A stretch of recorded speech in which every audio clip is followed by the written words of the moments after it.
Hey everyone, I hope you're having a good spring break so far. Today's Bible reading is Psalm chapter 14 and Numbers chapter 1 verses 1 through 16. And as we look at Psalm chapter 14, I want us to really hone in on this first verse that says, "The fool says in his heart, there is no God."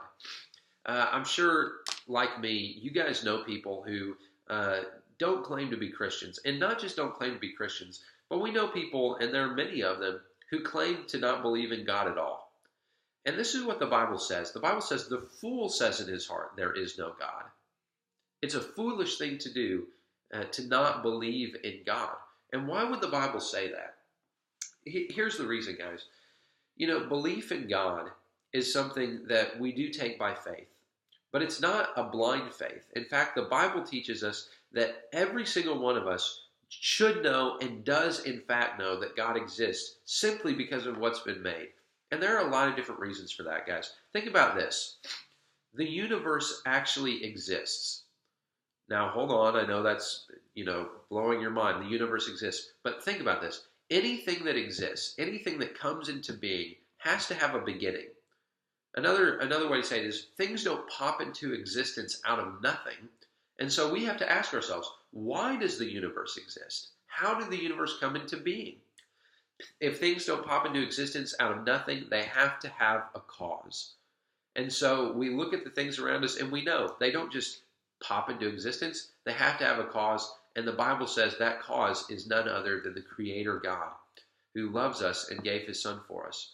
And so even as we look around, we see the glory of God in creation. We know that creation wasn't an accident. Creation is full of beauty. I mean, think about this. If you ever have an accident at home, maybe you spill some soda, or maybe you, have a messy room, that doesn't look beautiful.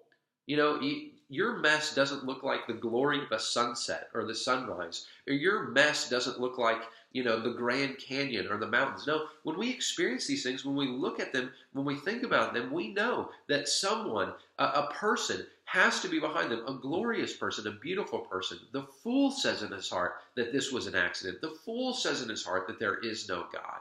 It doesn't make any sense. Things don't come into existence out of nothing. Beauty doesn't happen from accidents. And then also just think about this, the fact that we as human beings have a moral sense.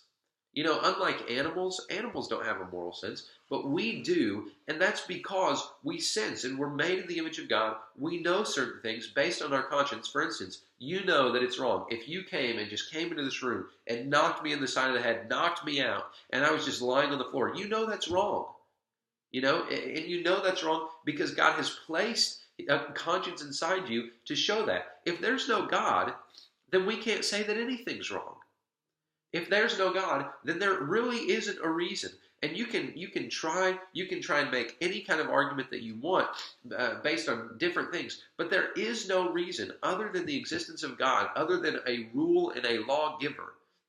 There is no reason to think that anything is right and wrong. You know it's wrong to just murder for no reason. You know that it's wrong to sleep with another person's wife. There are all kinds of things. You know that it's wrong to just lie to someone. You don't have to have someone tell you that. You know it's true. And that points you to the fact that there is a moral lawgiver, the God of the universe who created all things. The Bible consistently says the fool says in his heart, there is no God.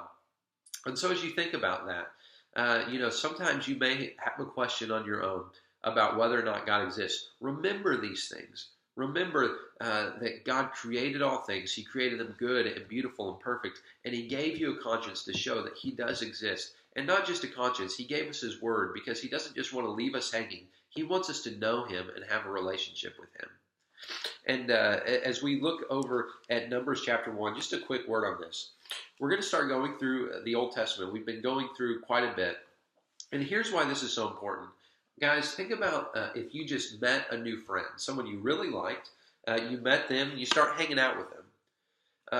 Before too long, you're going to start wanting to know not just about who they are right now, but how they got to be that way. You're going to want to start knowing about their past, about their history.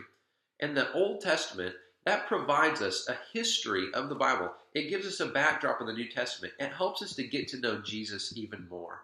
And ultimately, that's the reason why we read it. God gave us His Word so that we could have a closer relationship with Him.